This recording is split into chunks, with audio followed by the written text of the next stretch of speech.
제발 살려주세요. 한 젊은 여성이 공포에 질린 목소리로 외치며 고급 세단의 뒷문을 거칠게 열어젖혔습니다. 온몸이 진흙투성이에 작업복은 찢어져 있었고 이마에서는 피가 흘러내리고 있었죠. 그녀가 차 안으로 몸을 던지는 순간 뒷좌석에 앉아있던 신유진 회장은 숨이 멎는 듯한 충격을 받았습니다. 폭우에 젖어 얼굴에 달라붙은 머리카락 사이로 드러난 그 얼굴은 20년 전 자신이 품에 안아보지도 못하고 잃어버렸던 딸 서연과 너무나도 똑같았거든요. 특히 그 큰 눈망울과 오뚝한 콧날, 그리고 공포에 떨고 있는 그 표정까지도. 회장님, 저들이 절 죽이려고 해요. 제발 숨겨주세요. 그때였습니다. 쾅, 쾅, 쾅. 안전모를 쓴 건장한 남자들이 차 주위를 에워싸고 창문을 주먹으로 두드리기 시작했습니다. 그들의 작업복에는 대한건설 현장관리팀이라는 글자가 선명했죠. 나와. 당장 나오지 못해. 유진은 본능적으로 운전기사를 향해 소리쳤습니다. 최 기사, 당장 출발해요. 어서. 검은색 벤츠는 빗물을 가르며 굉음을 내며 앞으로 치고 나갔습니다.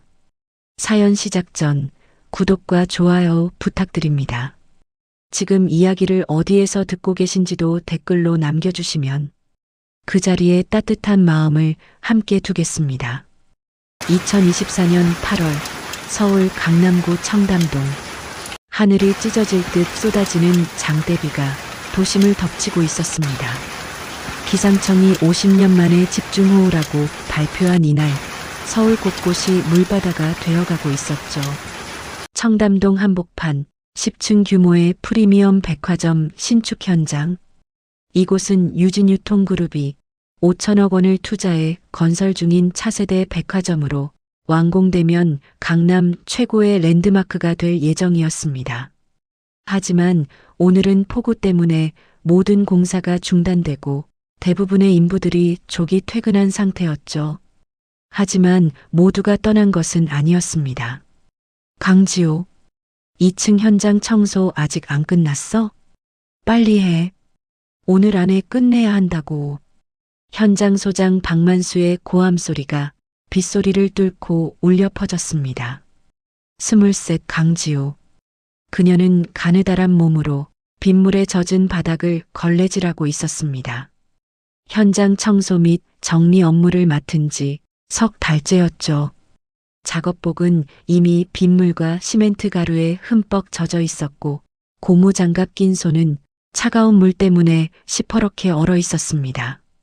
손에는 물집이 잡혀 터져 있었지만 멈출 수 없었어요. 네, 소장님. 조금만 더 하면 됩니다. 지우는 이를 악물고 대답했습니다. 이 일자리를 잃으면 안 됐거든요. 고등학교도 제대로 졸업하지 못한 자신이 할 수 있는 일은 이런 현장 청소 일밖에 없었으니까요. 그리고 무엇보다 병원에 누워 계신 할머니의 병원비를 벌어야 했습니다. 현장 청소는 생각보다 힘든 일이었습니다. 건설 자재들 사이사이에 쌓인 먼지와 쓰레기를 치우고 공사가 끝난 층을 깨끗하게 정리하는 일. 무거운 청소 도구들을 들고 계단을 오르내리며 끝없이 쏟아지는 시멘트 가루와 먼지를 닦아내야 했죠. 특히 오늘처럼 폭우가 쏟아지는 날에는 빗물이 새어 들어온 곳을 닦고 미끄러운 바닥을 정리하는 일이 2배로 힘들었습니다. 지우의 유일한 가족인 할머니는 한 달 전 쓰러지셨습니다. 뇌졸중이었죠. 다행히 수술은 성공했지만 재활치료비가 만만치 않았습니다. 그래서 지우는 낮에는 현장에서 일하고 밤에는 편의점 아르바이트를 하며 악착같이 돈을 모으고 있었죠. 쿵! 순간 미끄러운 바닥에 발을 헛디딘 지우가 계단 난간에 부딪혔습니다. 아! 날카로운 철제 난간 모서리가 이마를 핥히고 지나갔습니다. 뜨거운 피가 흘러내렸죠. 괜찮아요? 피가. 옆에서 청소하던 선배 언니가 놀라 다가왔습니다. 괜찮습니다. 계속할게요. 지우는 피를 닦으며 다시 걸레를 집어들었습니다. 하지만 세상이 빙글빙글 돌았죠. 어젯밤 편의점 야간 근무를 하느라 한숨도 못 잤던 탓에 몸이 완전히 한계에 다다른 것입니다. 그때였습니다. 강지호, 잠깐 이리 와봐. 현장 사무실에서 박만수 소장이 손짓했습니다. 지우가 비틀거리며 사무실로 들어가자 그곳에는 박 소장 외에 낯선 여자가 한 명 더 있었습니다. 40대 중반쯤 되어 보이는 여자는 화려한 옷차림에 값비싼 명품 가방을 들고 있었죠. 이분이 바로 강지우입니다. 박 소장이 비굴한 미소를 지으며 소개했습니다. 호, 소문대로 곱게 생겼네. 여자가 지우를 위아래로 훑어보며 비릿한 미소를 지었습니다. 이 여자는 바로 지우의 고모 강미선이었습니다. 지우는 7살 때 부모님을 교통사고로 잃었습니다. 그 후 외할머니 손에서 자랐죠. 하지만 고모 강미선은 줄곧 지우와 할머니에게 손을 벌려왔습니다.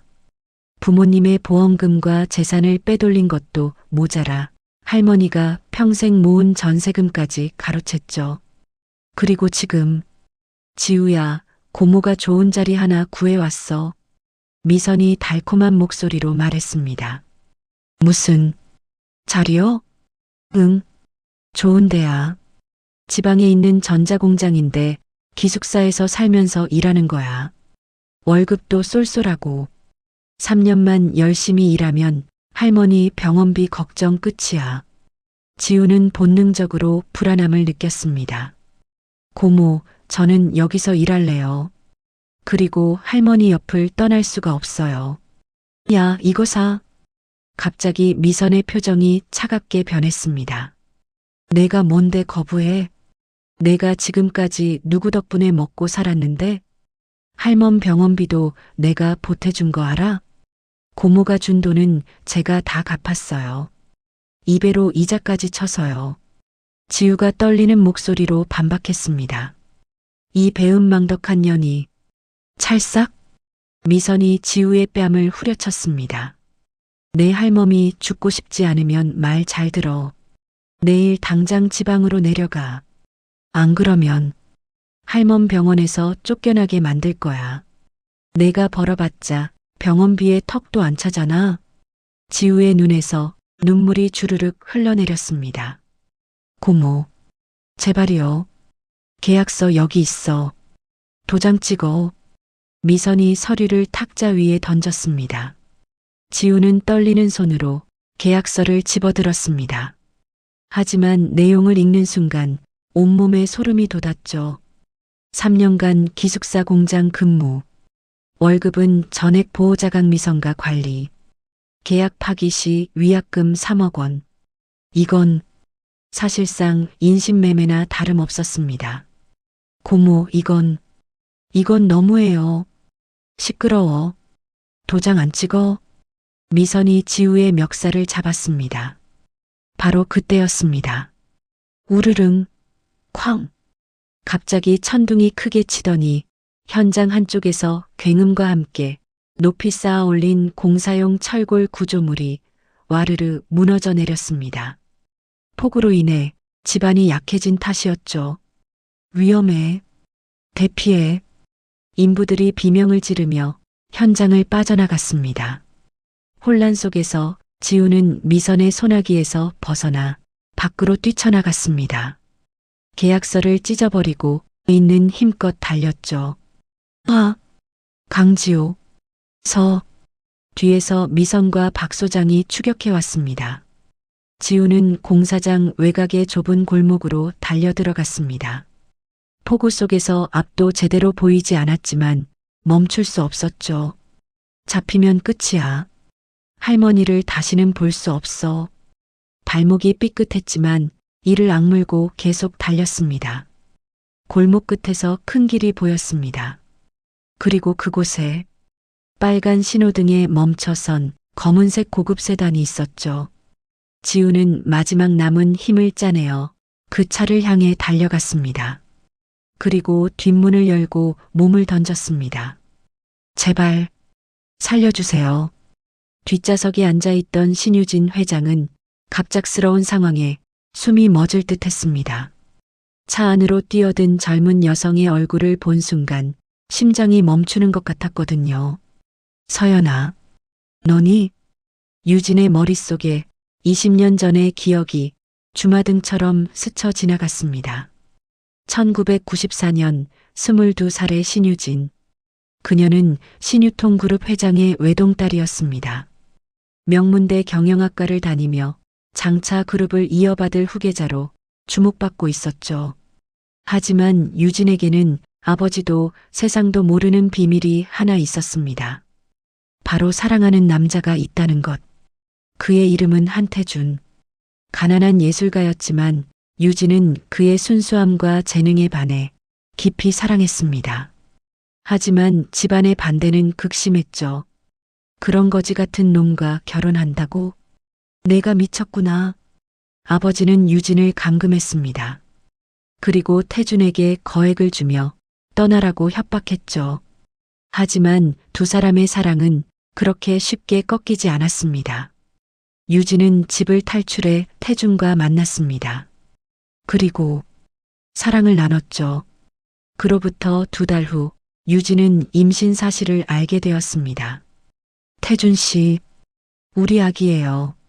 유진은 기쁨과 두려움이 뒤섞인 마음으로 태준에게 달려갔습니다. 하지만 유진아, 우리 도망가자. 멀리. 아무도 우릴 찾을 수 없는 곳으로. 태준이 유진의 손을 꽉 잡았습니다. 그날 밤 두 사람은 약속 장소에서 만나기로 했습니다. 하지만 태준은 나타나지 않았습니다. 다음 날 아침 유진은 충격적인 소식을 들었습니다. 태준 씨가 교통사고로. 태준은 약속 장소로 가던 중 트럭에 치여 즉사했습니다. 목격자도 없는 한밤중의 사고였죠. 유진은 슬픔에 빠져 허우적댔습니다.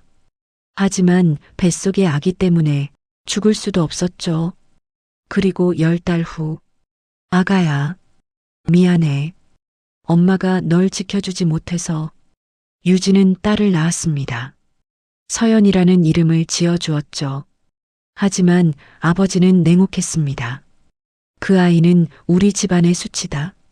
당장 입양 보내라. 아버지, 제발이요. 이 아이만은. 내가 감히 내 말을 거역해? 그럼 넌 이 집에서 나가. 결국 유진은 선택해야 했습니다. 아이를 지킬 것인가, 아니면 집안을 지킬 것인가. 그녀는 후자를 선택했습니다. 정확히는 선택당했습니다. 아버지의 명령으로 갓 태어난 서연은 어디론가 보내졌고 유진은 그 후 딸의 행방을 알 수 없었죠. 입양됐다고 들었습니다. 좋은 집으로요. 비서가 전한 말이 전부였습니다. 하지만 유진은 평생 그 죄책감을 안고 살았습니다.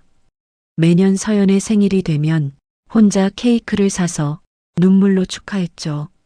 서연아, 넌 지금 어디서 뭘 하고 있니? 엄마를 원망하니? 그리고 20년이 흘렀습니다. 신유진은 아버지가 갑자기 세상을 떠난 후 그룹을 이어받아 능력 있는 경영자로 성장했습니다. 하지만 마음 한구석의 공허함은 결코 채워지지 않았죠. 그런 그녀의 눈앞에 서연과 똑같은 얼굴을 한 젊은 여성이 나타난 것입니다. 회장님, 뒤에서 사람들이 차를 쫓아오고 있습니다. 운전기사 최 기사가 다급하게 말했습니다. 유진은 정신을 차렸습니다. 일단 출발하세요. 빨리. 차는 폭우를 뚫고 달렸습니다. 뒷좌석에서 지우는 공포에 떨며 몸을 웅크리고 있었습니다. 유진은 떨리는 손으로 지우의 어깨를 감쌌습니다. 괜찮아요. 이제 안전해요. 그 따뜻한 목소리에 지우는 고개를 들었습니다. 두 사람의 눈이 마주쳤습니다. 유진의 눈에서 눈물이 주르륵 흘러내렸습니다. 이 아이, 혹시? 차는 도심을 벗어나 한강변의 한적한 고급 주택가로 향했습니다. 유진의 개인 저택이었죠. 여기가 어디예요? 지우가 조심스럽게 물었습니다. 내 집이에요. 일단 들어와서 옷부터 갈아입어요. 그리고 상처도 치료하고요. 유진이 부드럽게 말했습니다. 저택은 현대적이면서도 고급스러웠습니다. 넓은 거실, 최고급 가구들, 그리고 벽에 걸린 값비싼 그림들. 지우는 주눅이 들어 현관에서 신발도 벗지 못하고 서 있었습니다. 왜 그래요? 들어와요. 제 신발이 더러워서요. 진흙투성이고. 괜찮아요. 들어와요. 유진은 직접 지우의 손을 잡고 안으로 이끌었습니다. 욕실로 안내한 후 깨끗한 옷과 수건을 건네주었죠. 씻고 나와요. 옷은 내 딸.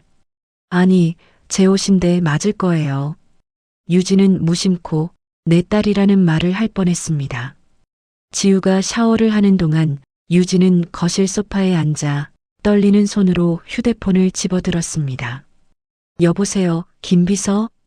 지금 당장 내 저택으로 와요. 그리고 비밀리에 유전자 검사를 할 수 있는 기관에 연락해 두세요. 가장 빠른 방법으로요. 20분 후 샤워를 마친 지우가 나왔습니다. 깨끗한 옷을 입고 머리를 말린 그녀의 모습은 더욱 서연을 닮아 있었습니다. 유진은 가슴이 미어지는 것 같았습니다. 배고프죠? 밥 먹어요. 유진은 주방으로 가서 직접 간단한 음식을 준비했습니다. 따뜻한 죽과 반찬들을 차려놓고 지우를 식탁으로 불렀죠. 맛있게 먹어요. 하지만 지우는 숟가락을 들지 못했습니다.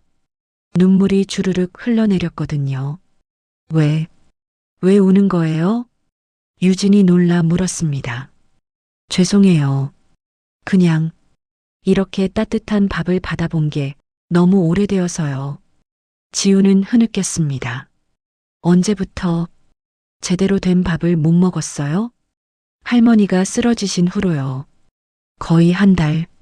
편의점 도시락이나 라면으로 끼니를 때웠어요. 돈을 아껴야 해서요. 유진의 가슴이 찢어지는 것 같았습니다. 천천히 먹어요. 아무도 뺏어가지 않아요. 유진은 지우의 등을 토닥여 주었습니다. 밥을 먹으며 지우는 조금씩 자신의 이야기를 털어놓기 시작했습니다. 저는 고아예요. 7살 때 부모님이 교통사고로 돌아가셨어요. 그 후로 외할머니 손에서 자랐죠. 부모님 성함은? 유진이 조심스럽게 물었습니다. 아버지는 강민호, 어머니는? 잘 모르겠어요. 할머니가 말씀 안 해주셔서요.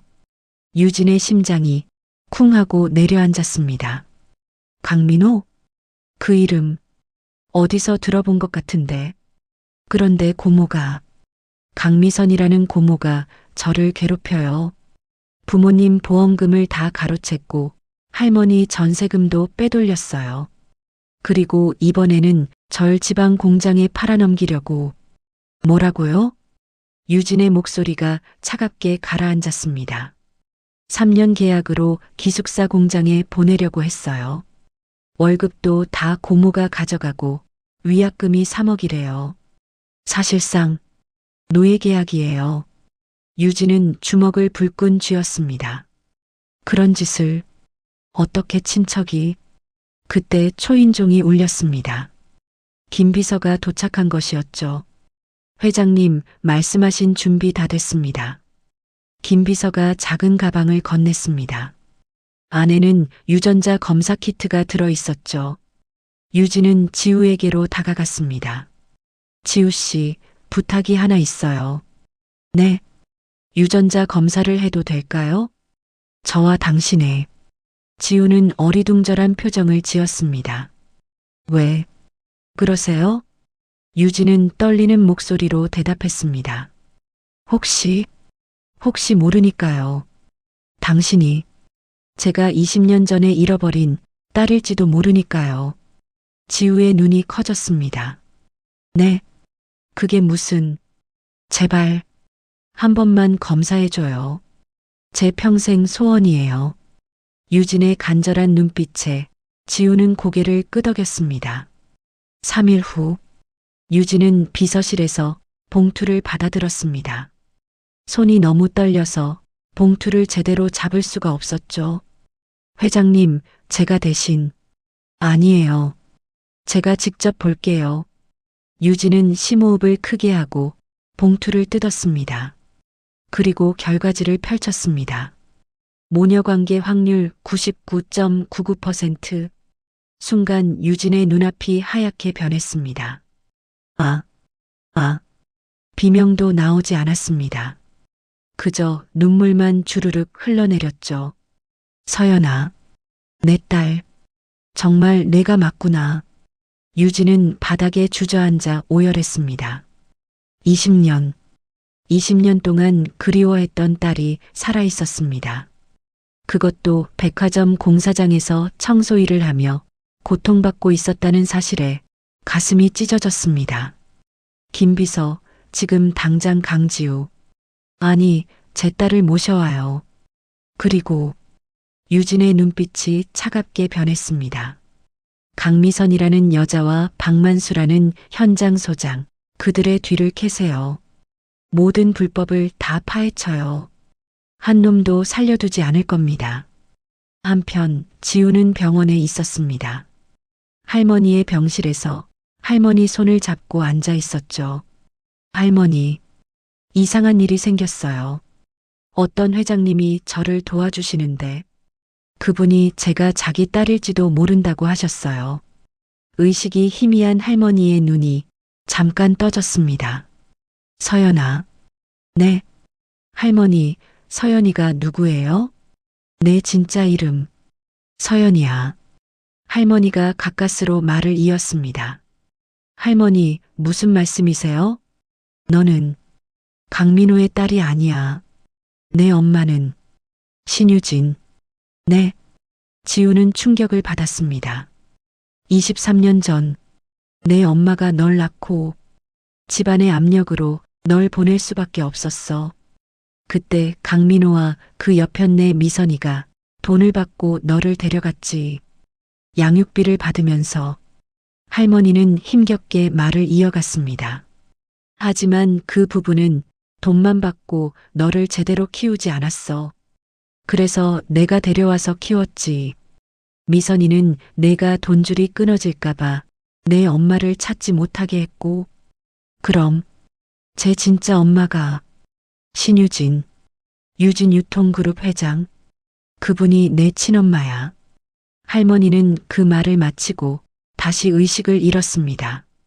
지우는 멍하니 서 있었습니다. 온 세상이 뒤집히는 것 같았죠. 그날 밤 유진은 지우를 자신의 저택으로 다시 불렀습니다. 거실에는 두 사람만 남았습니다. 검사 결과가 나왔어요. 유진이 떨리는 손으로 결과지를 건넸습니다.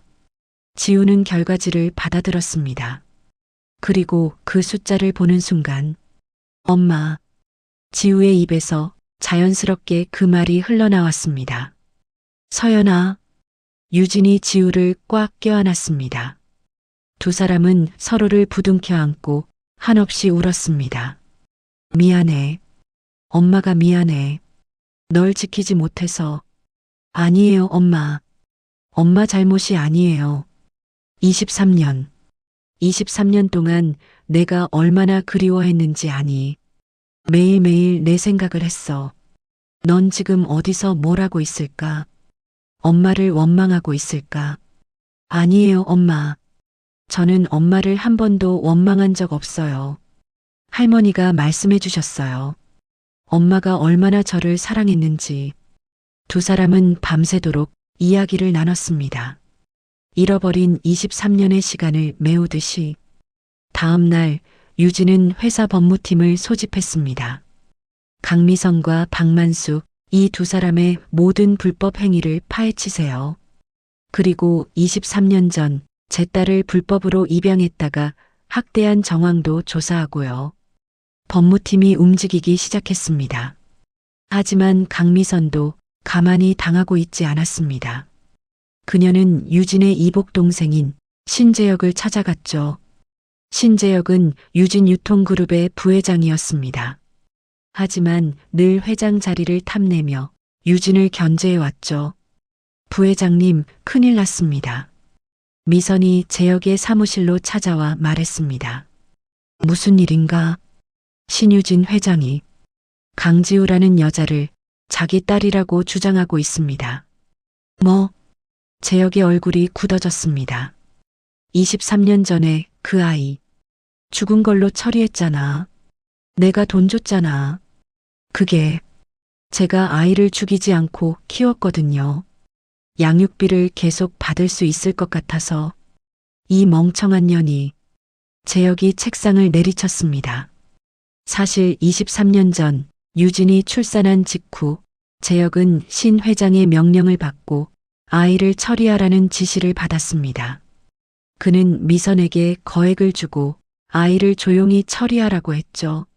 하지만 미선은 아이를 죽이지 않고 명목상 양자로 들여 양육비를 계속 받아먹었던 것입니다. 이제 어쩌지? 유전자 검사까지 했다면서? 그래서 부회장님을 찾아온 겁니다. 도와주세요. 저 혼자서는 신유진을 막을 수 없어요. 재혁은 잠시 생각에 잠겼습니다. 좋아. 내게 계획이 있어. 며칠 후 언론에 충격적인 기사가 쏟아졌습니다. 유진유통 신유진 회장, 가짜 딸 조작 의혹, 백화점 청소원을 거액에 매수, DNA 검사마저 조작, 유산 상속 사기극? 재혁이 언론을 조작한 것이었습니다.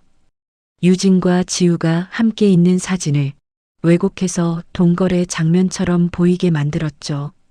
회사는 순식간에 난리가 났습니다. 주가가 폭락하고 주주들이 항의하기 시작했습니다. 회장님, 이건 명백한 모략입니다. 반박 기사를 내야 합니다. 김 비서가 다급하게 말했습니다. 아니에요. 지금은 아니에요. 유진은 차분했습니다. 주주총회까지 기다려요. 그때 모든 진실을 밝히겠어요. 주주총회를 하루 앞둔 밤, 지우는 유진의 저택 서재에서 엄마와 마주 앉아 있었습니다. 창밖으로는 서울 야경이 반짝이고 있었지만 두 사람의 마음은 내일의 결전을 생각하며 무겁게 가라앉아 있었죠. 엄마, 내일 제가 나가서 말할게요. 할머니가 말씀해 주신 것도 있고 DNA 검사 결과도 있잖아요. 제가 직접 증명할 수 있었지요. 지우의 목소리는 떨리고 있었지만 결연한 의지가 담겨 있었습니다. 아니야, 서연아. 그것만으로는 부족해. 재혁은 내가 매수당했다고 주장할 거야. 할머니 증언도 노인의 착각이라고 할 거고. 유진은 창밖을 바라보며 차갑게 말을 이었습니다. 우리에게 필요한 건 그들이 부정할 수 없는 결정타야. 재혁과 미선의 범죄를 명백하게 증명할 증거. 23년을 기다린 이 순간 단 한 번의 기회였습니다. 실수는 용납될 수 없었죠. 저들은 유전자 검사 결과마저 조작이라고 우길 거야. 신재혁은 그런 인간이야. 어떤 거짓말도 서슴지 않지. 확실한 증거가 필요해. 그들이 절대 부인할 수 없는 결정적인 증거 말이야. 무슨 증거요? 지우가 불안한 표정으로 물었습니다. 유진은 잠시 침묵했습니다. 그리고 천천히 입을 열었죠. 23년 전의 진실.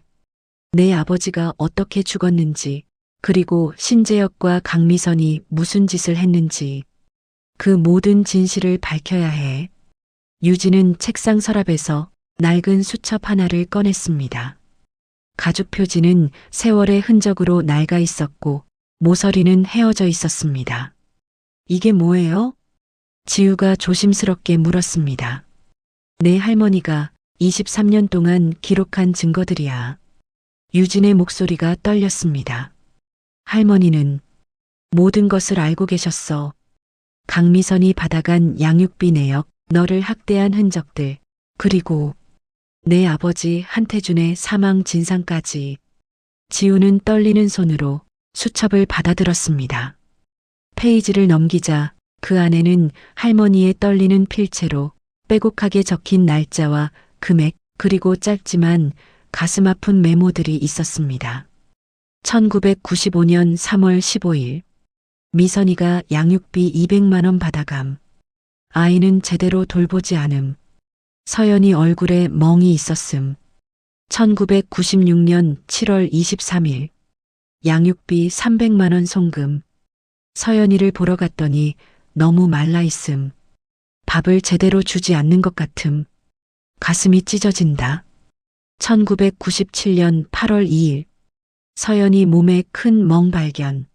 미선이 남편이 때린 듯. 아이가 겁에 질려 있음.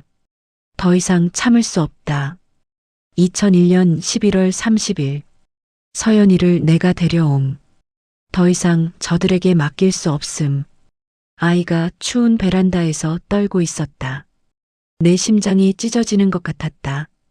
지우의 눈에서 눈물이 주르륵 흘러내렸습니다. 할머니가 얼마나 고통스러웠을지, 얼마나 자신을 지키고 싶어 했을지 느껴졌습니다. 할머니가 이 모든 걸, 그래. 할머니는 언젠가 진실이 밝혀질 나를 위해 모든 것을 기록하셨어. 너를 지키기 위해서. 유진이 지우의 손을 꽉 잡았습니다. 지우가 페이지를 계속 넘기자 마지막 페이지에 더 충격적인 내용이 적혀 있었습니다. 1994년 12월 5일 태준이 사고 진상. 목격자 증언 트럭이 일부러 들이받음. 신재혁의 지시. 이것은 사고가 아니다. 살인이다. 그 아래 더 많은 메모가 이어졌습니다. 1994년 12월 10일 강미선이 갑자기 거액을 받았다고 자랑함. 5억. 신재혁으로부터. 무슨 돈인가? 1994년 12월 15일 미선이가 술 취해 말했음. 아기 처리하면 돈 더 준다고 했는데 죽이기는 아까워서 키우기로 했다고. 소름이 끼쳤다. 지우의 손이 떨렸습니다.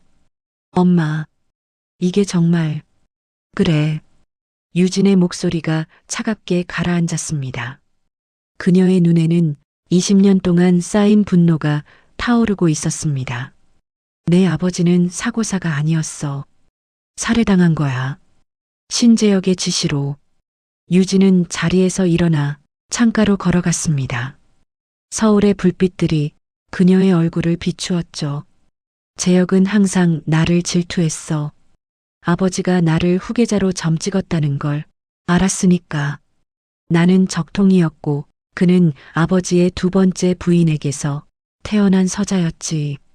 유진의 주먹이 불끈 쥐어졌습니다.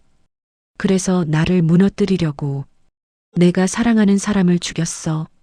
태준을 죽이고 너마저 없애려고 한 거야. 내가 절망에 빠져 회사를 포기하도록 만들려고. 그럼 아버지가 저 때문에. 지우의 목소리가 떨렸습니다. 아니야. 유진이 재빨리 돌아서서 지우를 안았습니다. 절대 내 잘못이 아니야. 이건 모두 재혁의 탐욕 때문이야. 그리고 이제 그 탐욕의 대가를 치르게 할 거야. 두 사람은 한참을 서로를 끌어안고 있었습니다. 그럼 내일? 지우가 조심스럽게 물었습니다. 응. 내일 모든 걸 밝힐 거야. 유진이 지우의 어깨를 단단히 붙잡았습니다. 재혁과 미선, 그들이 저지른 모든 죄를, 그리고 내가 내 딸이라는 것을, 그들이 23년 동안 우리를 갈라놓았다는 것을 세상에 알릴 거야. 유진의 눈빛이 결연하게 빛났습니다. 하지만 엄마, 위험하지 않을까요? 재혁 삼촌이 무슨 짓을 할지. 걱정 마. 나는 철저하게 준비했어.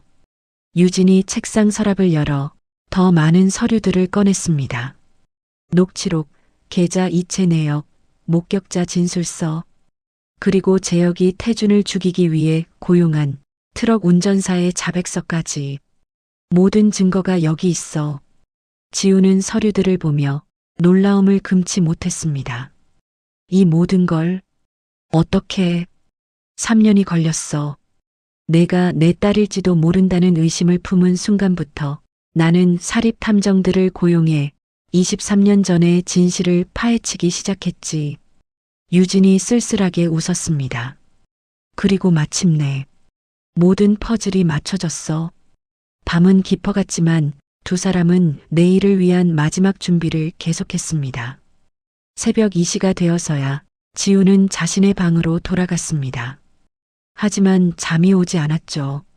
창밖을 바라보며 지우는 생각했습니다. 아버지, 내일 아버지의 억울함을 풀어드릴게요.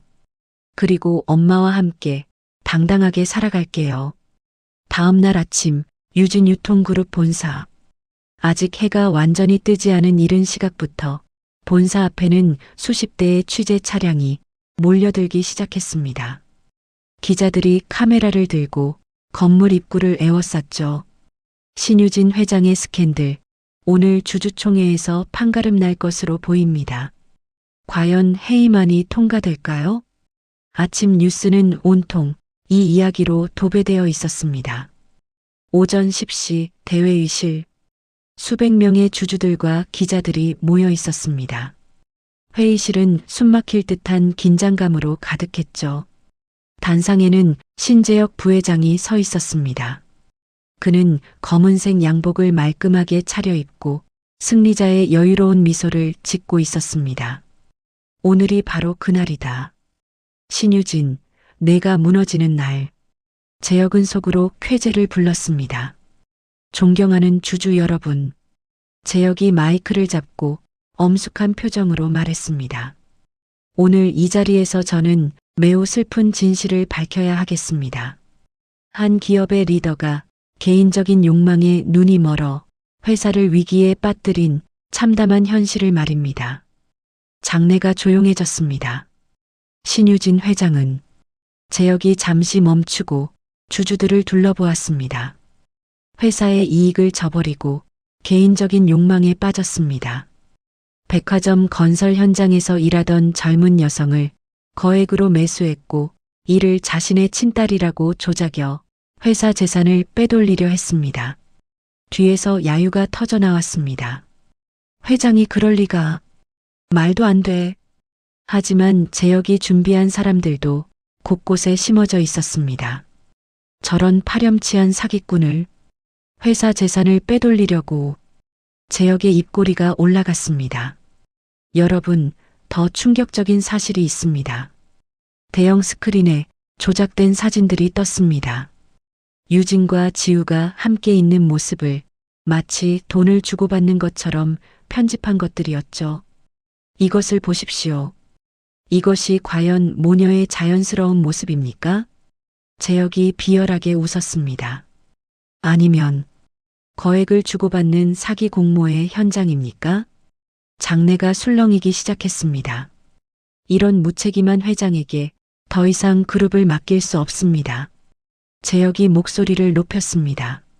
저는 오늘 이 자리에서 신유진 회장의 해임을 정식으로 제안합니다. 찬성, 해임해야 합니다. 재혁의 사람들이 미리 준비한 구호를 외쳤습니다. 바로 그때였습니다. 쾅! 회의실 뒷문이 육중한 소리를 내며 활짝 열렸습니다. 잠깐! 맑고 당당한 목소리가 회의장을 가득 채웠습니다. 모든 사람의 시선이 뒤로 향했습니다. 유진이 당당하게 걸어 들어왔습니다. 그 옆에는 지우가 함께 있었죠. 두 사람 모두 흰색 정장을 입고 마치 거울을 보는 듯 닮은 모습이었습니다. 주주 여러분, 유진이 복도를 걸으며 말했습니다. 제가 직접 진실을 말씀드리겠습니다. 재혁의 얼굴이 순간 굳어졌습니다. 뭔가 잘못되었다는 예감이 들었죠. 유진은 당당하게 단상으로 걸어갔습니다. 비켜요, 신재혁. 유진, 너 여기서 무슨 짓을. 비키라고 했어. 유진의 눈빛이 서늘하게 빛났습니다. 재혁은 어쩔 수 없이 옆으로 비켜섰습니다. 유진이 마이크 앞에 섰습니다. 존경하는 주주 여러분, 그리고 기자 여러분. 유진의 목소리는 떨림없이 단호했습니다.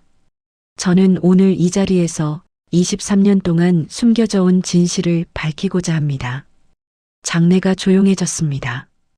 유진이 지우의 손을 잡아 단상으로 이끌었습니다. 여러분, 이 사람은 제 딸입니다. 웅성거림이 일었습니다. 23년 전 제가 낳았지만 집안의 압력으로 보낼 수밖에 없었던 제 친딸 한서연입니다. 거짓말. 재혁이 소리쳤습니다. 거짓말. 그건 사기를 정당화하기 위한 거짓말이야. 유전자 검사도 조작한 거고. 조작? 유진이 차갑게 웃었습니다. 증거를 보여드리겠습니다. 유진이 신호를 보내자 대형 스크린에 유전자 검사 결과가 떴습니다. 모녀관계 확률 99.99%, 검사기관 미국 국립유전자분석센터, 검사일 2024년 8월 10일. 이것은 미국의 가장 권위 있는 유전자 분석기관에서 실시한 검사 결과입니다. 유진이 설명했습니다. 조작이 불가능한 곳입니다. 그리고 다음 화면이 떴습니다. 한국의 세 개 대학병원에서도 동일한 검사를 실시했습니다. 결과는 모두 같습니다. 99.99%. 장내에서 탄성이 터져 나왔습니다. 하지만 재혁이 필사적으로 저항했습니다. 그것만으로는 부족해. 돈으로 무엇이든 조작할 수 있어. 그렇다면 유진의 눈빛이 날카로워졌습니다. 이것은 어떻습니까? 두 번째 자료가 화면에 떴습니다. 그것은 은행 거래 내역서였습니다. 1994년 12월 10일. 유진이 또렷하게 읽어 내려갔습니다. 신재혁 부회장이 강미선에게 5억 원을 송금했습니다. 송금 메모에는 아동 철입이라고 적혀 있습니다. 뭐라고? 재혁의 얼굴이 하얗게 질렸습니다. 여러분, 이게 무슨 의미인지 아십니까? 유진이 주주들을 바라보았습니다. 23년 전 제 딸이 태어났을 때 신재혁은 제 아버지의 명령을 받아 아이를 처리하라는 지시를 받았습니다. 그리고 그는 강미선에게 돈을 주고 아이를 죽이라고 했습니다. 장내가 술렁이기 시작했습니다. 아니야. 그건. 재혁이 부들부들 떨었습니다. 거짓말이야. 거짓말? 유진이 세 번째 자료를 띄웠습니다. 그렇다면 이것도 거짓말입니까? 화면에 녹취록이 떴습니다. 이것은 불과 열흘 전 신재혁과 강미선이 나눈 대화를 녹음한 것입니다. 유진이 재생 버튼을 눌렀습니다. 스피커를 통해 재혁과 미선의 목소리가 생생하게 흘러나왔습니다. 2024년 8월 15일 녹취. 미선 부회장님, 큰일 났습니다. 신유진 회장이 강지우를 찾았어요. 유전자 검사까지 했대요. 재혁 뭐? 그 아이가 살아있었어? 그 아이 죽은 걸로 처리했잖아. 내가 돈 줬잖아. 5억이나. 미선 죄송합니다. 제가 아이를 죽이지 않고 키웠거든요. 양육비를 계속 받을 수 있을 것 같아서. 재혁 이 멍청한 년이. 그럼 23년 전 일이 다 들통날 텐데. 한태준을 죽인 것까지. 미선 그건 아무도 모를 거예요. 증거가 없잖아요. 재혁 증거가 없다고? 내가 바보야? 만약 들키면 우리 둘 다 감옥 가. 살인 교사로. 녹취록이 끝나자 회의장은 완전히 아수라장이 되었습니다. 저게 정말 신재혁 부회장 목소리야? 살인 교사라고 했어. 한태준을 죽였다고. 아동학대의 살인까지. 기자들의 카메라 플래시가 미친 듯이 터졌습니다. 재혁은 창백한 얼굴로 바들바들 떨고 있었습니다. 저건 조작이야. 조작? 재혁이 필사적으로 외쳤습니다. AI로 목소리를 합성한 거야. 조작? 유진이 차갑게 웃었습니다. 그렇다면 음성 분석 전문가의 감정선은 어떻습니까? 다음 자료가 화면에 떴습니다. 음성 분석 결과 조작 흔적 없음. 신재혁 본인의 목소리 일치율 99.8%. 감정기관 국립과학수사연구원. 재혁은 더 이상 할 말이 없었습니다. 하지만 유진은 멈추지 않았습니다. 그리고 유진의 목소리가 더욱 차갑게 변했습니다. 제 딸의 아버지 한태준의 사망 진상입니다. 화면에 1994년 12월 5일자 교통사고 보고서가 떴습니다. 공식 기록은 단순 교통사고로 되어 있습니다. 유진이 보고서를 가리켰습니다. 한태준이 오토바이를 타고 가던 중 트럭과 충돌해 사망했다고 되어 있죠. 목격자도 없는 한밤중의 사고였습니다. 유진이 잠시 멈추고 깊은 숨을 쉬었습니다. 하지만 이것은 사고가 아니었습니다. 다음 화면이 떴습니다. 당시 목격자였던 김영수 씨의 증언입니다. 화면에 50대 남성의 영상이 재생되기 시작했습니다. 목격자 김영수 씨 증언 2024년 8월 촬영. 저는 23년 동안 이 비밀을 가슴에 묻고 살았습니다. 김영수는 떨리는 목소리로 말했습니다. 1994년 12월 5일 밤 11시경이었습니다. 저는 야간 근무를 마치고 집으로 돌아가는 길이었죠. 그때 저 앞에서 끔찍한 일이 벌어졌습니다. 그의 눈에 눈물이 고였습니다. 트럭 한 대가 오토바이를 타고 가던 젊은 남자를 향해 일부러 방향을 틀어 들이받았습니다. 명백히 고의였습니다. 오토바이는 10m 이상 튕겨나갔고 그 남자는 그 자리에서 김영수가 잠시 말을 멈추고 눈물을 닦았습니다. 저는 너무 놀라서 차에서 내렸습니다. 그런데 트럭 운전사가 사고 확인도 하지 않고 그냥 도주했습니다. 저는 즉시 경찰에 신고했지만 그의 목소리가 더욱 떨렸습니다. 며칠 후 낯선 남자들이 저를 찾아왔습니다. 그들은 제 가족 사진을 보여주며 협박했죠. 본 것을 말하면 가족이 다칠 수 있다고. 저는 겁이 나서 입을 다물었습니다. 김영수가 카메라를 똑바로 바라보았습니다. 하지만 이제는 말해야겠습니다. 나중에 알고 보니 그 트럭 운전사는 신재혁 씨가 고용한 사람이었습니다. 제게 협박하러 온 사람들도 신재혁 씨의 부하들이었고요. 그가 고개를 숙였습니다. 저는 23년 동안 한태준 씨에게 미안했습니다. 제가 용기가 없어서 진실을 말하지 못해서 죄송합니다. 영상이 끝나자 회의장은 충격에 빠졌습니다. 이건 살인이잖아. 계획적인 살인. 저런 괴물이 부회장이었다니. 재혁은 바닥에 주저앉았습니다. 아니야. 나는. 하지만 유진은 마지막 증거를 꺼냈습니다. 그리고 이것은 화면에 한 남자의 사진이 떴습니다. 트럭 운전사 박철호의 자백서입니다. 그는 현재 안말기로 시한부 인생을 살고 있습니다. 그리고 죽기 전에 양심 고백을 하기로 결심했죠. 박철호 자백서 2024년 8월 작성. 나 박철호는 1994년 12월 5일 신재혁의 지시를 받아 한태준을 고의로 차량으로 들이받아 살해했습니다. 신재혁은 저에게 3억 원을 주며 한태준이 약속 장소로 가는 길목에서 사고로 위장해 죽이라고 했습니다. 저는 돈에 눈이 멀어 그 끔찍한 일을 저질렀습니다. 23년 동안 이 죄책감에 시달렸습니다. 이제 죽음을 앞두고 진실을 밝힙니다. 한태준님 그리고 유족분들께 진심으로 사죄드립니다.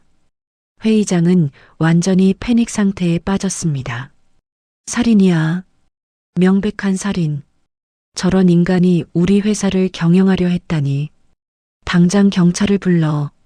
주주들이 자리에서 일어나 재혁을 손가락질했습니다. 재혁은 완전히 무너졌습니다. 아니야. 나는. 그건. 바로 그때 회의장 문이 열리고 경찰이 들어왔습니다.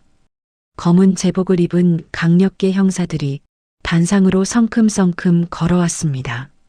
신재혁 씨, 선임 형사가 수갑을 꺼내며 말했습니다. 살인교사, 살인방조, 아동학대방조, 사기, 횡령 혐의로 긴급 체포합니다. 묵비권을 행사할 수 있으며. 아니야. 나는 억울해.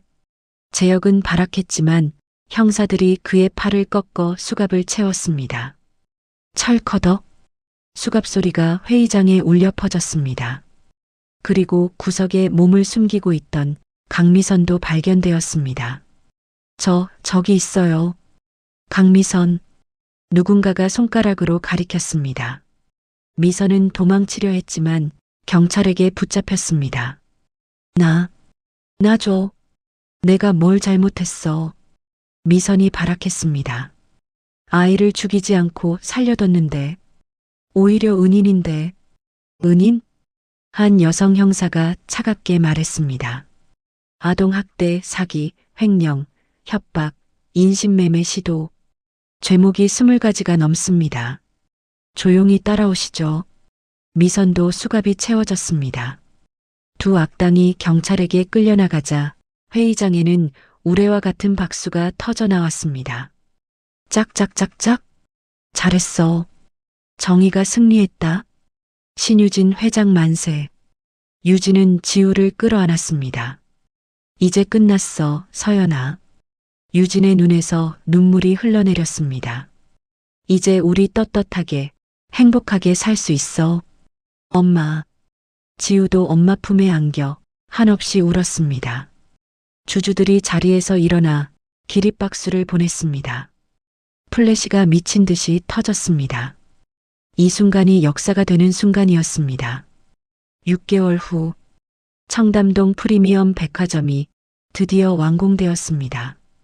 건물 외관은 유리와 강철로 된 현대적인 디자인이었지만 따뜻함을 느낄 수 있는 곡선미가 돋보였죠. 밤이 되면 건물 전체가 은은한 조명으로 빛나 마치 거대한 보석처럼 서울 하늘을 밝혔습니다. 개장식 날 아침, 수천 명의 사람들이 백화점 앞 광장에 모여들었습니다. 초대 손님들, 언론사 기자들, 그리고 이 순간을 보기 위해 모인 시민들로 광장은 인산인해를 이뤘죠. 단상에는 신유진 회장과 한서연 부사장이 나란히 서 있었습니다. 두 사람의 흰색 정장은 햇살을 받아 더욱 빛나 보였습니다. 존경하는 고객 여러분, 유진이 마이크를 잡고 연설을 시작했습니다. 오늘 이 백화점은 단순한 쇼핑 공간이 아닙니다. 이곳은 새로운 시작을 의미합니다. 희망의 시작, 꿈의 시작, 그리고 사랑의 시작을. 군중들이 조용히 귀를 기울였습니다. 저는 23년 전 제 딸을 잃었습니다. 유진의 목소리가 떨렸습니다. 집안의 압력으로, 세상의 편견으로 저는 제 아이를 지키지 못했습니다. 그리고 23년 동안 매일매일 후회하며 살았죠. 유진이 서연의 손을 꼭 잡았습니다. 하지만 운명은 우리를 다시 만나게 해주었습니다. 바로 이곳에서, 이 백화점이 건설되던 공사장에서 말입니다. 박수가 터져나왔습니다.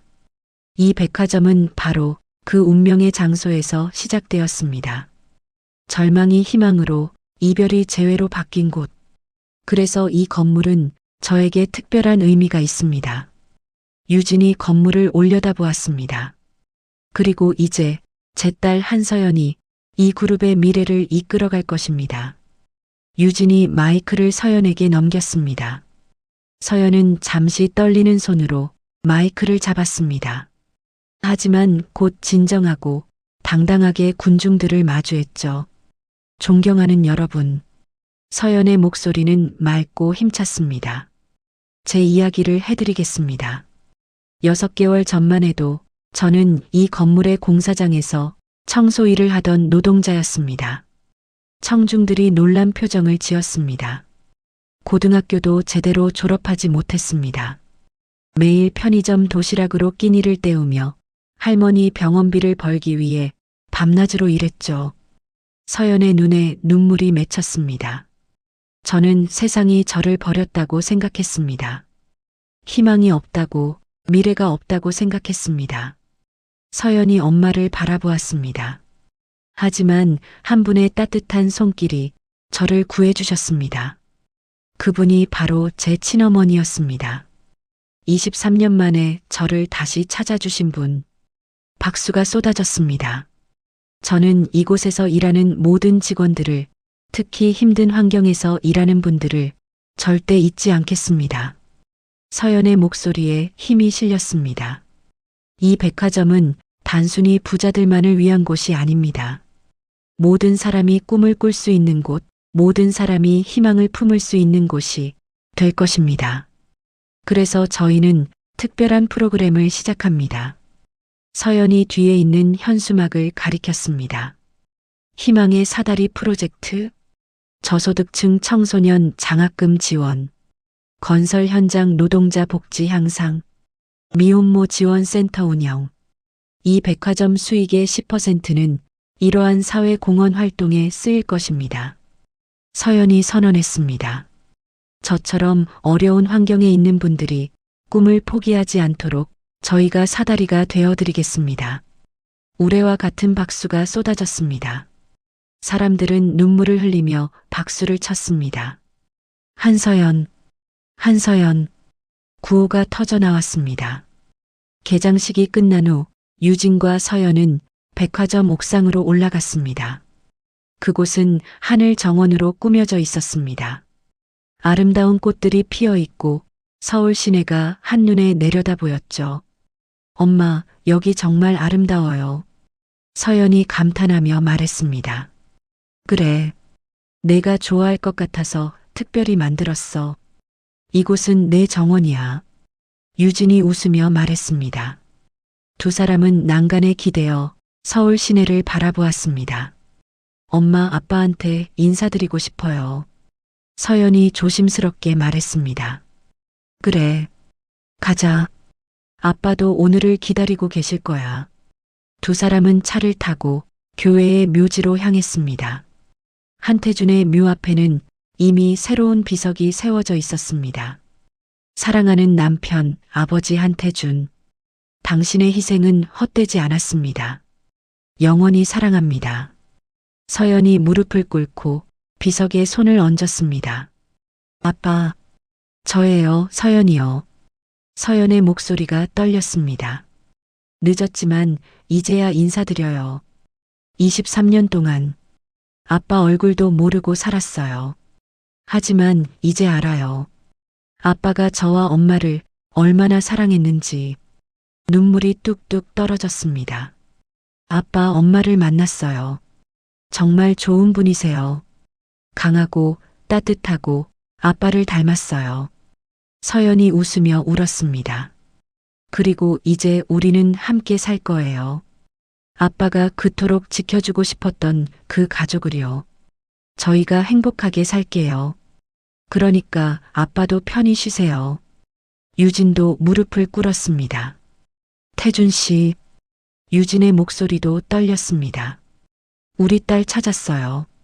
정말 잘 컸어요.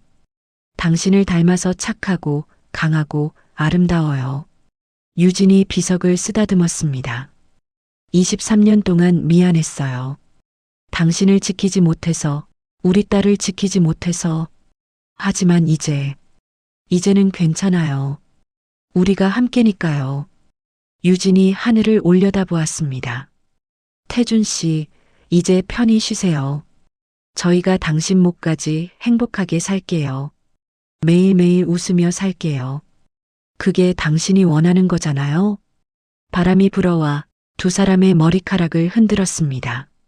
마치 태준이 대답하는 것 같았습니다. 그래, 고마워. 우리 딸 잘 키워줘서 이제 행복해. 너희가 웃는 모습이 보고 싶어. 두 모녀는 손을 꽉 잡고 하늘을 올려다보았습니다. 맑은 하늘에 한 줄기 햇살이 비치고 있었습니다. 구름 사이로 쏟아지는 빛이 마치 축복처럼 두 사람을 감싸 안았습니다. 엄마, 아빠가 웃고 계시는 것 같아요. 그래, 나도 그렇게 느껴져. 태준 씨가 우릴 축복하고 있어. 두 사람은 오랫동안 그렇게 서 있었습니다. 에필로그 1년 후. 엄마, 저 회의 늦겠어요.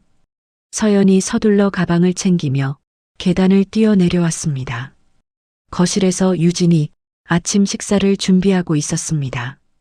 아침은 차에서 먹을게요. 이 아이가 정말 부사장이 된 게 엊그제 같은데 벌써 이렇게 바빠? 유진이 웃으며 도시락을 건넸습니다. 엄마가 직접 만든 거야. 꼭 먹어. 고마워요, 엄마. 서연이 도시락을 받아들고 엄마 볼에 뽀뽀를 했습니다. 할머니는 어때요? 많이 좋아지셨어. VIP 병실에서 재활치료 잘 받고 계셔. 오늘 오후에 우리 함께 병문안 가자. 네. 할머니 뵈러 꼭 가야죠.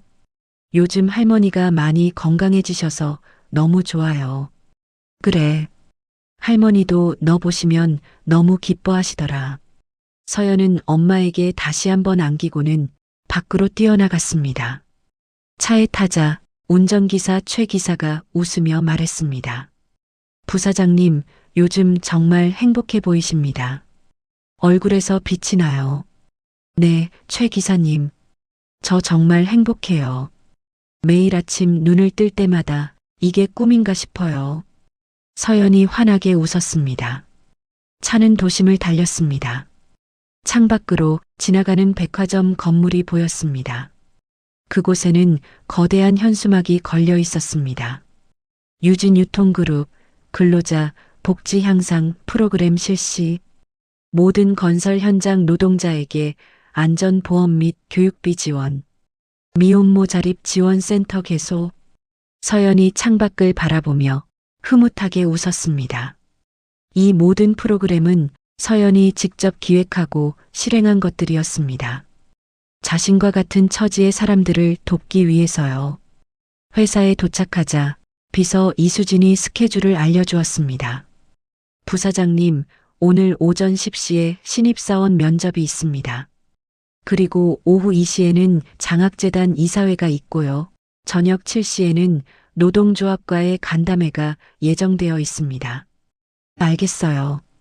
준비 잘 되어 있죠? 네, 물론입니다. 면접장에 들어가자 20명 남짓한 젊은 지원자들이 긴장한 얼굴로 앉아 있었습니다. 서연은 그들을 하나하나 바라보았습니다. 그 눈빛들 속에서 1년 전 자신의 모습을 보았습니다.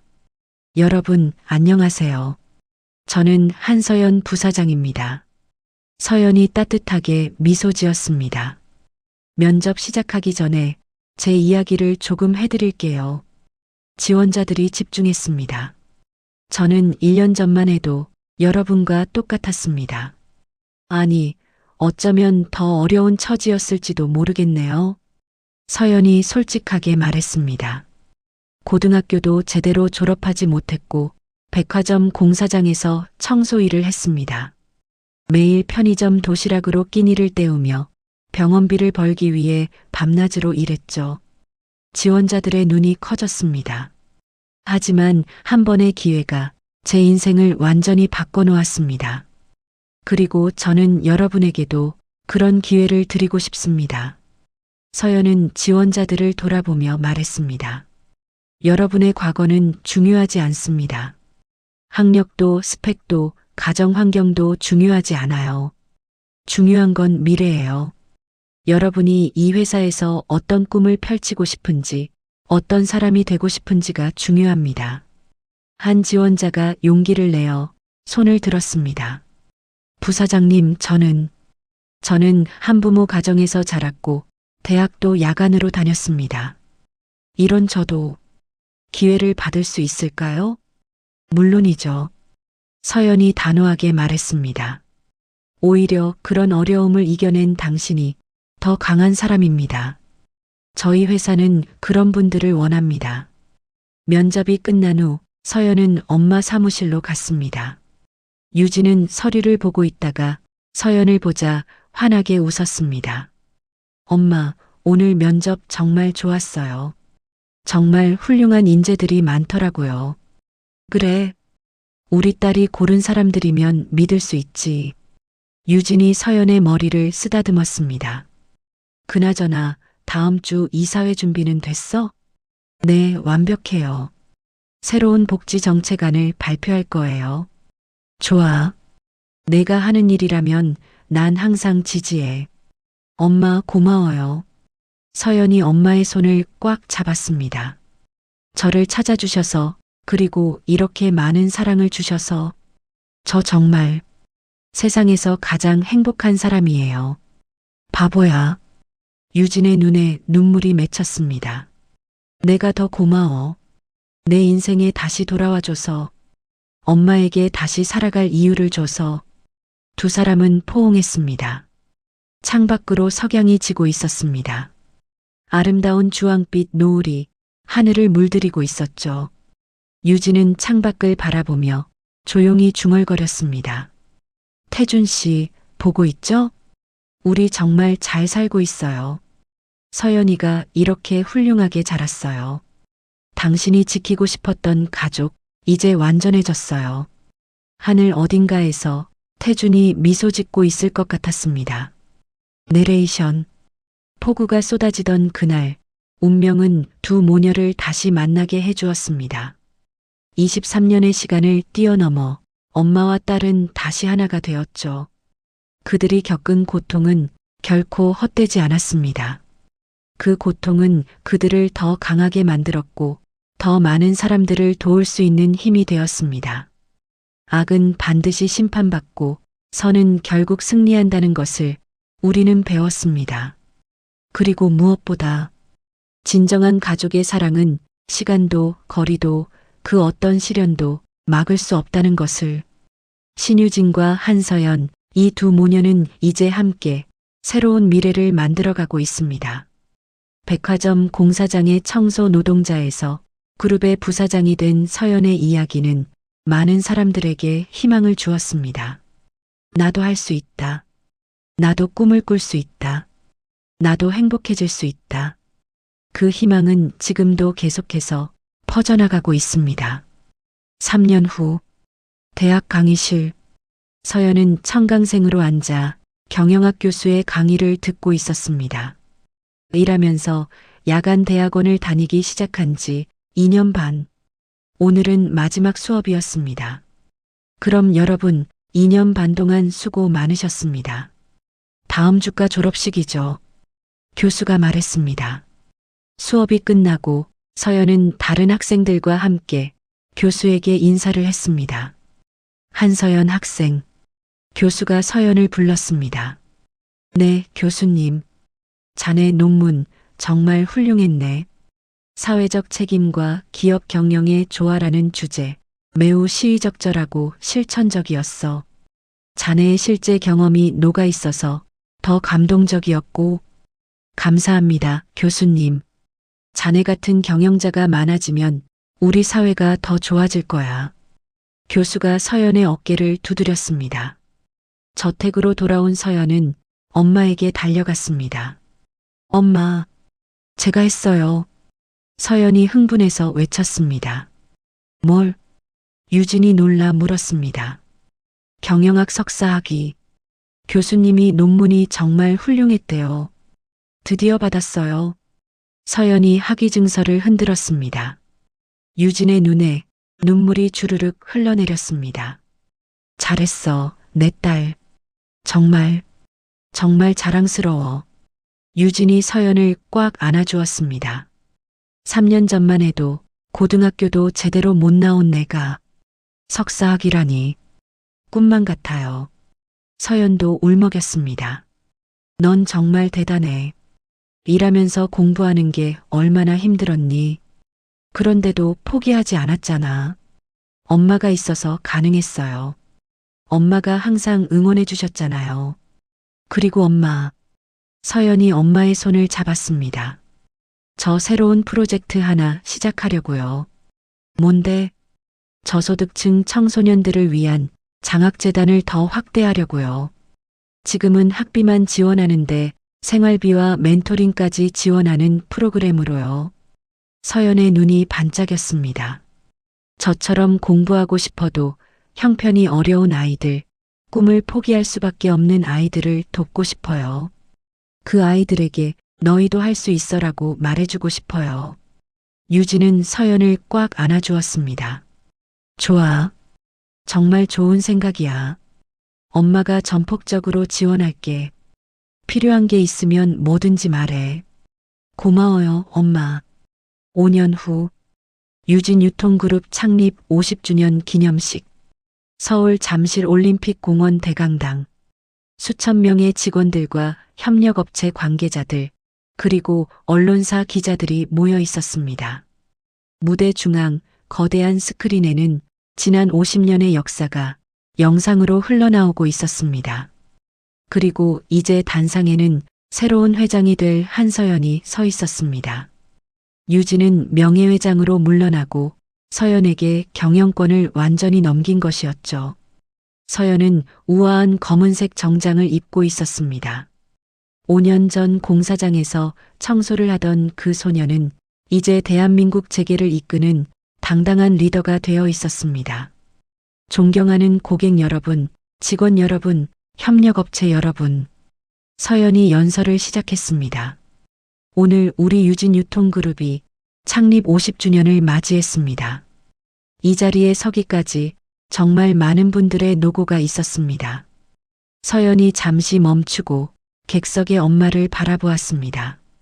특히 제 어머니 신유진 명예회장님께 깊은 감사를 드립니다. 유진은 객석에서 눈물을 닦고 있었습니다. 어머니는 저에게 회사만 물려주신 게 아닙니다. 어떻게 살아야 하는지, 어떤 리더가 되어야 하는지를 가르쳐 주셨습니다.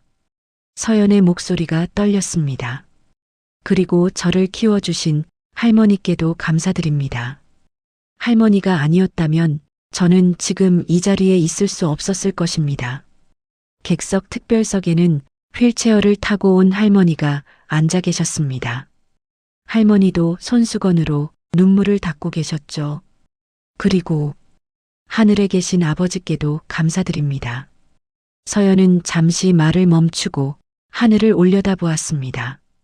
아버지, 저 잘하고 있죠? 아버지가 꿈꾸셨던 그런 세상을 만들고 있어요. 모두가 행복한 세상, 모두가 꿈을 꿀 수 있는 세상을요. 장내가 숙연해졌습니다.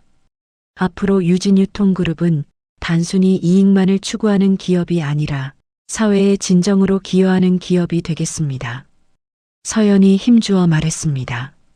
저는 5년 전 공사장에서 일하던 노동자였습니다. 그래서 저는 압니다. 힘든 환경에서 일하는 분들의 마음을, 꿈을 포기할 수밖에 없는 분들의 아픔을. 그래서 저는 약속드립니다. 유진유통그룹은 그런 분들에게 희망이 되는 기업이 되겠습니다. 저처럼 힘든 환경에 있는 모든 분들에게 당신도 할 수 있어요 라고 말해주는 기업이 되겠습니다. 우레와 같은 박수가 터져 나왔습니다. 직원들이 자리에서 일어나 기립박수를 보냈습니다. 한서연 회장님 만세, 유진유통 만세, 구호가 터져 나왔습니다. 행사가 끝난 후 서연은 엄마를 찾았습니다. 엄마, 같이 사진 찍어요. 그래, 우리 딸. 두 모녀는 무대 위에서 나란히 서서 사진을 찍었습니다. 수백 개의 카메라 플래시가 동시에 터졌습니다. 그 순간이 영원히 기록되었습니다. 폭우 속에서 시작된 운명, 그리고 사랑과 노력으로 완성된 가족의 이야기가 끝. 후일담. 10년 후. 따스한 봄날 오후. 유진의 저택 거실. 할머니, 이 이야기 들려주세요. 7살 꼬마가 서연의 무릎에 앉아 조르고 있었습니다. 서연의 딸 한윤아였습니다. 무슨 이야기? 서연이 웃으며 물었습니다. 할머니랑 엄마가 어떻게 만났는지요. 학교에서 발표 과제가 나왔는데 우리 가족 이야기를 하고 싶어요. 서연은 딸의 머리를 쓰다듬으며 미소 지었습니다. 응. 그건 엄마가 23이었을 때 폭우가 쏟아지던 어느 날이었어. 서연은 그날의 이야기를 시작했습니다. 공포에 떨며 차에 뛰어들었던 것, 그리고 운명처럼 친엄마를 만났던 것, 고모에게 괴롭힘을 당했던 것, 공사장에서 청소를 하며 힘들게 살았던 것, 그리고 엄마가 자신을 찾아내고 악당들을 심판했던 것. 와, 대박. 유나의 눈이 반짝였습니다. 그래서 할머니가 엄마를 한눈에 알아봤어요? 응. 할머니는 한눈에 알아봤대. 엄마가 할머니 딸이라는 걸. 마치 운명처럼. 우와. 정말 영화 같아요. 거실에서 유진이 차를 들고 웃으며 들어왔습니다. 우리 강아지 또 그 이야기 듣는구나. 할머니, 그 이야기 진짜 재밌어요. 저 학교에서 발표할 거예요. 그래. 우리 손녀 발표 잘하겠네? 그럼요. 우리 가족이 세상에서 제일 멋있어요. 유진은 서연 옆에 앉았습니다. 세대가 함께 모여 앉아 있는 모습은 무척 평화로워 보였습니다. 할머니, 그럼 나쁜 사람들은 어떻게 됐어요? 유나가 궁금한 듯 물었습니다. 응, 나쁜 사람들은 감옥에 갔어. 그리고 다시는 못 나왔지. 잘 됐다. 나쁜 사람들은 꼭 벌을 받아야 해요. 유나가 작은 주먹을 불끈 쥐었습니다.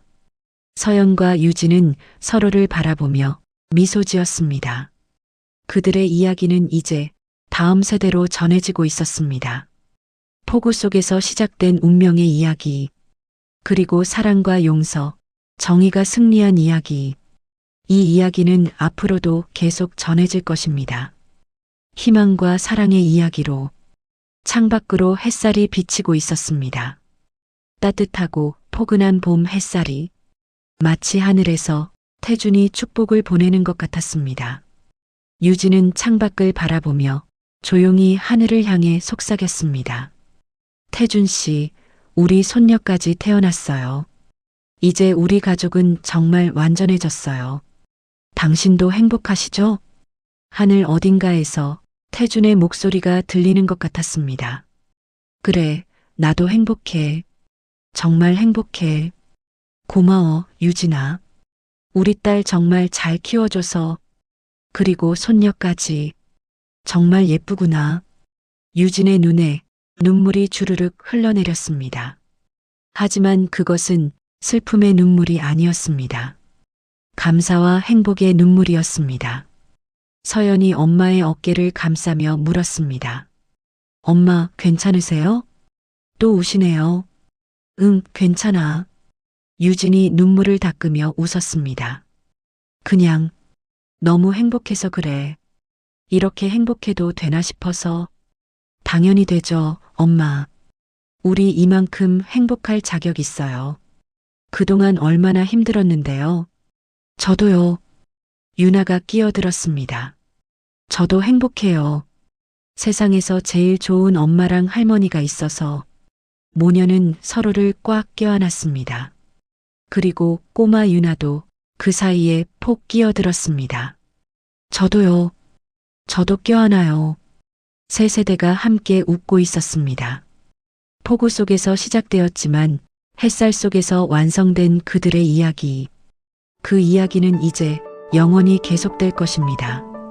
대대손손 희망과 사랑의 이야기로 오늘의 이야기가 당신의 하루에 작은 위로가 되었기를 바랍니다. 별처럼 오래 남는 이야기, 별트리안이었습니다.